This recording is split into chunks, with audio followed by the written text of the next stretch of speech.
Welcome to Healthy Vegan Living. My name is Gary, and in this episode, this is basically part 2 of our small rat invasion in our home. So far, in part 1, I showed you that I caught one big rat. It sounds like I still hear noises in the kitchen, but what I've been surprised by is there's no rat droppings. But just in case, I've come up with another solution to protect my foods from the furry little creatures. Come and see how this turns out. It's all about glassware and how to protect your food from being eaten by your rats, your unfriendly neighbors. Just check to see if you're subscribed. Don't forget to put the little bell in so you'll know when a new video of mine is coming out. Thanks again for your support. Okay, so I've started a little bit ahead of time so I can give you an idea.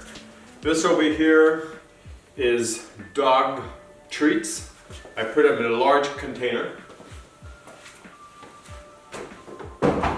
As I show them to you, I'm going to put them away. This over here is, I do believe this is 5-minute rice. My dogs, when they get sick, I like to give them this. And I do is I cut out the name of the product. I already know this is rice. And I write down how to cook it. It's not that I don't know how to cook it. It just gives me an idea, directions to be able to remember how to cook it.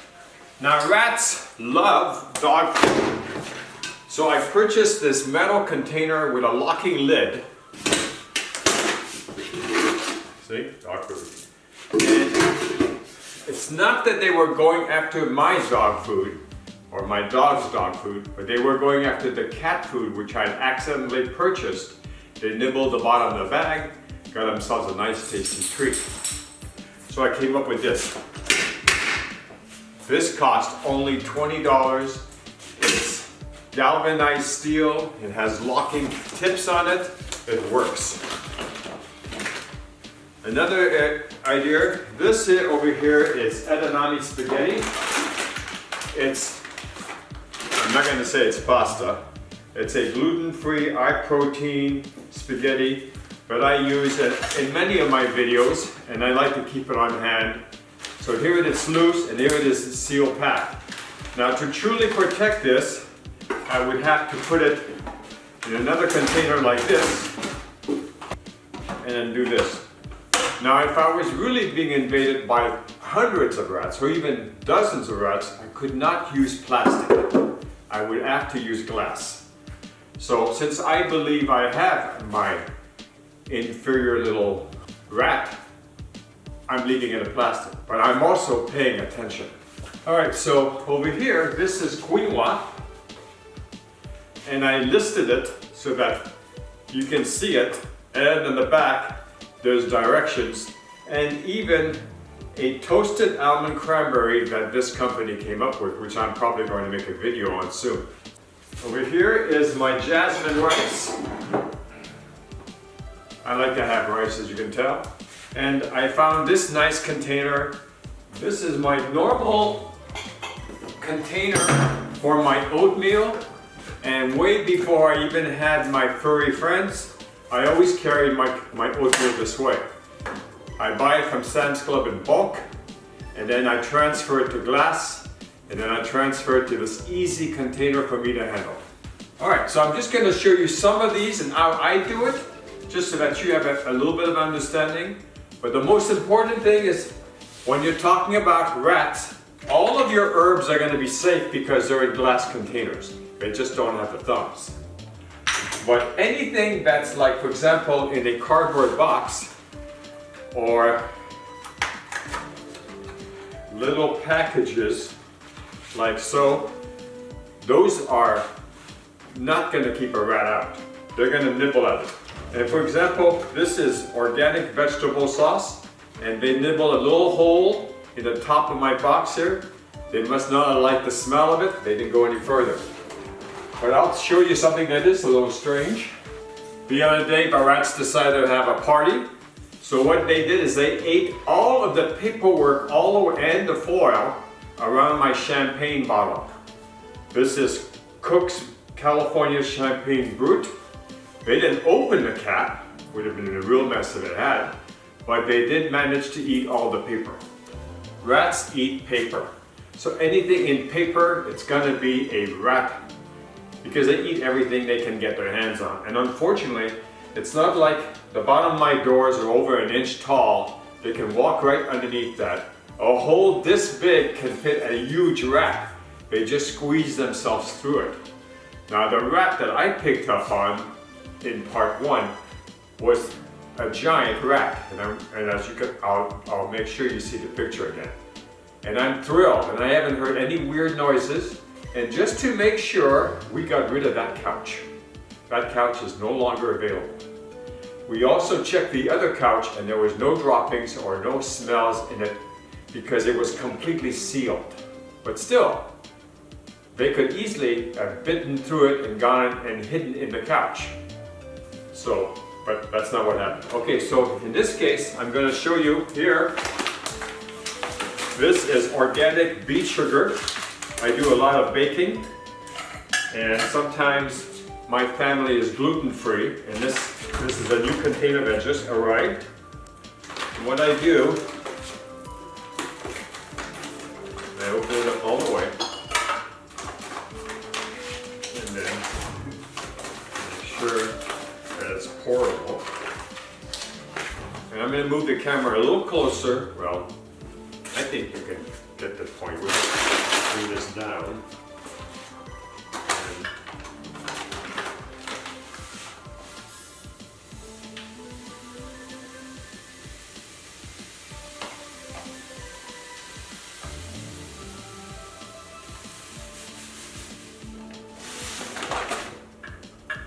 I could have used a bigger jar.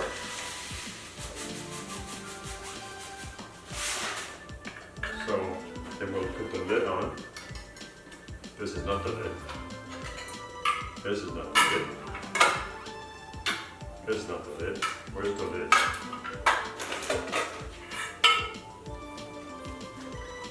I'm losing my mind because I can't find the lid. Yeah, there's it. I'm going to put this little piece here that's left over in a smaller jar like this.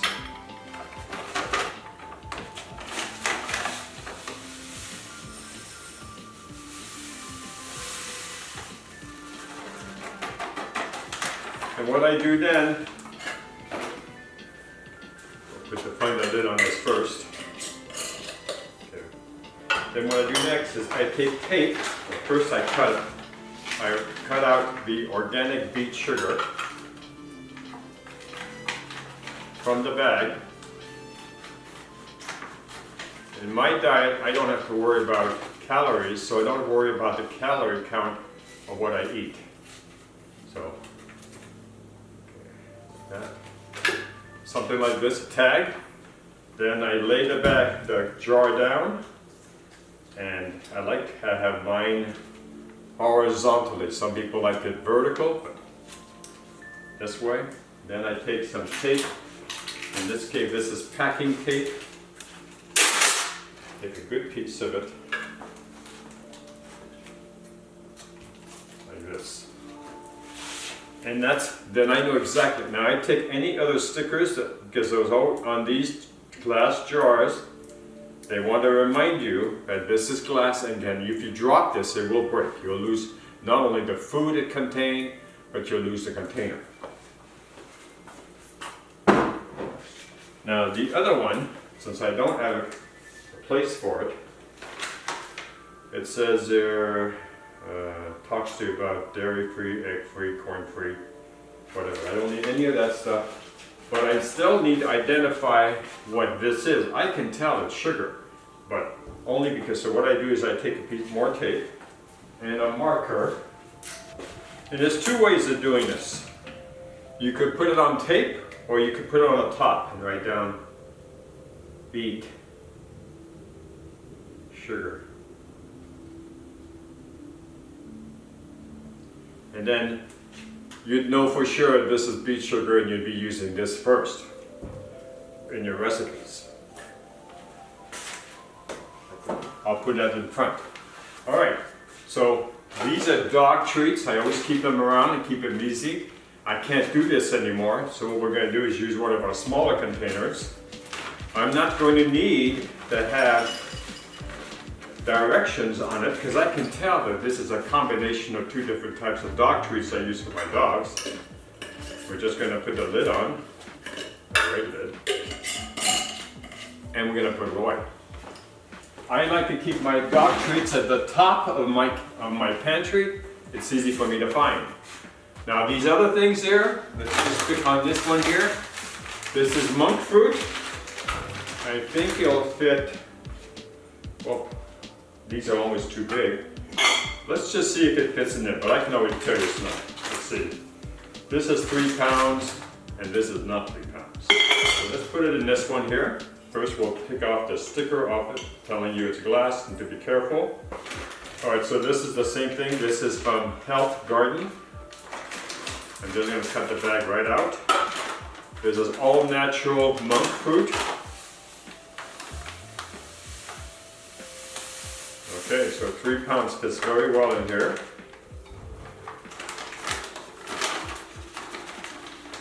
And then you can flatten the bag if you want. You can cut it right across.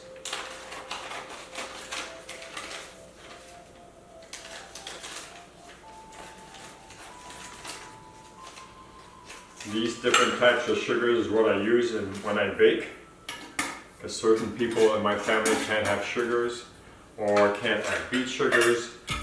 They have to have specific sugars. Okay, first let's take the tag off. Okay, there's no tag on this one. Put this across the top, like that, and then get the tape. Oh, that's not good, but we'll use it anyway. You know, anchor at the bottom.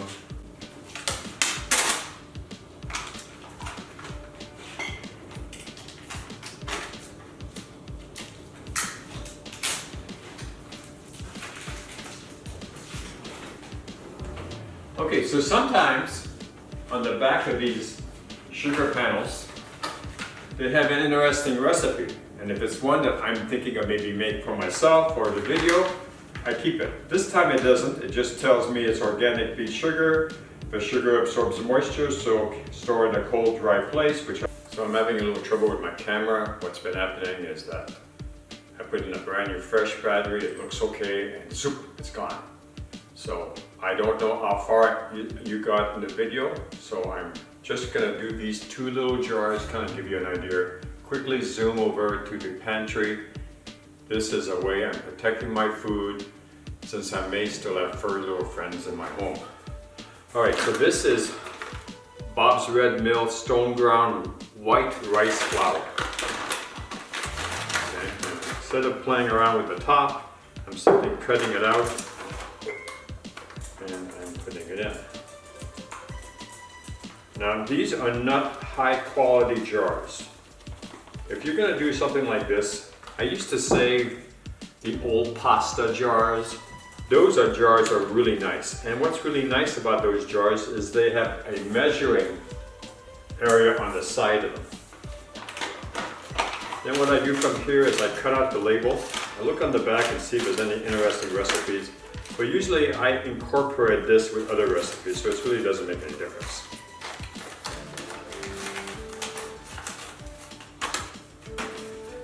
And then I just cut the edges around it. Looks something like this. Anybody who's saved, okay, now the cheaper jars have cheaper lids. Now all the jars that I have, I bought them all at one time. I went to a craft store, I believe it was Michael, and did not have the very best quality lids or bottles, but I needed it now. I couldn't wait. All right, so to put the label, I use clear packing tape. But if you like Scotch tape and that's what you like to use, then you should use what you're used to using. Because I have a lot of this since I moved to this area. I'm always trying to find ways to use it up. Doesn't have to be a perfect job. You just want to have the label stuck on, like this. Here's an example. See, don't fit perfect. Here's an example of crack croquette, a traditional grain of the Middle East. I got this for $1.49 as a discount. I thought I'd make a meal with that. So I like to try the old grains. I like to see if I can incorporate it in different meals. This one's perfect. It's perfect. Okay, and then flatten it out. See if there's anything on the back. A lot of the recipes in the back are not vegan by any stretch. They use eggs or butter or anything like that. So I don't usually use them. I'm just going to cut out the name. This was purchased at Bob Red Mill. They had a sale. I took advantage of it. Okay. Now, for right now, my foods are protected in my pantry. And I will show you a shot of the pantry in a minute. I'm just going to quickly put this on. It stays long enough.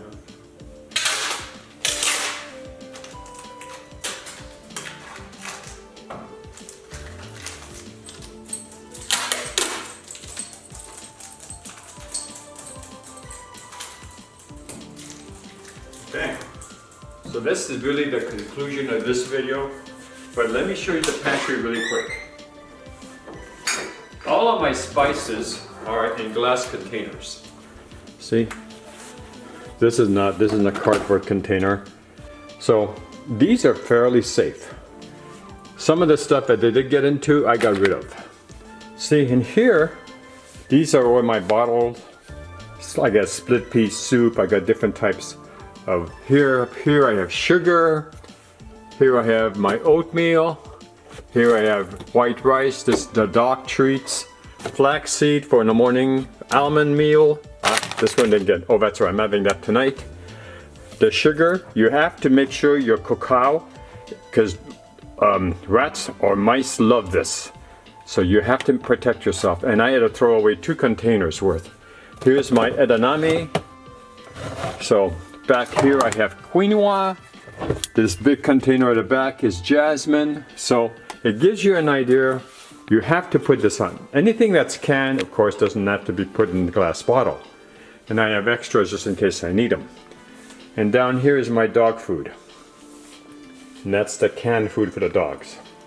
So it just gives you an idea that you're trying to protect your food source while you're trying to protect your house. Thanks a lot for watching and supporting me, and we'll see you soon on our next video. Bye-bye now.